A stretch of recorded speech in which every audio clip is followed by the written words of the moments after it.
Hi friends, నిన్న April 30 పెంచిలకోనలో అయితే తిరునాళ్ళు అయితే జరుగుతున్నాయి. మన టెంపో ట్రావెలర్ పెంచిలకోనకి బుక్ అయింది. నేను వెళ్లే రూట్ చిట్వేల్ నుంచి రాపూర్ మీదుగా వెళ్తున్నాను ఘాట్ సెక్షన్లో. ఇది వచ్చేసి అనమయ్య డిస్టిక్, నెల్లూరు డిస్టిక్ సరిహద్దు. అలా పెంచిలకోనకి అయితే రీచ్ అయ్యాను. వెహికల్ పార్కింగ్ పెట్టుకునేదానికి అర్ధగంట పట్టింది. ఎందుకనేది లాస్ట్ దాకా చూడండి, మీకే అర్థమవుతుంది. బండి పార్కింగ్ లో పెట్టేసి దర్శనానికి అయితే వెళ్తున్నాను. చూసుకున్నట్టయితే ఈ రోజు క్రౌడ్ చాలా ఎక్కువ ఉంది. ముందుగా కోనేరు దగ్గర కాలు చేతులు కడుక్కొని దర్శనానికి అయితే స్టార్ట్ అయ్యాను.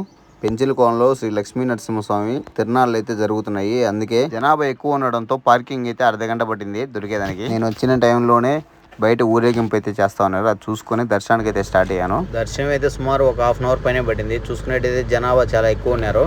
దర్శనం చేసుకుని బయటకు వచ్చేప్పుడు లడ్డు ప్రసాదం అయితే ఇచ్చారు. తీసుకొని ఆంజనేయ స్వామిని అయితే దర్శనం చేసుకోవడం జరిగింది. చూసుకున్నట్టయితే లైటింగ్ అయితే చాలా అంటే చాలా బాగా వేసినారు. వ్యూ అయితే చాలా బాగా అనిపించింది నాకు. పెంచిలకోనలో మొత్తం అన్నదానాలు అయితే చేస్తున్నారు.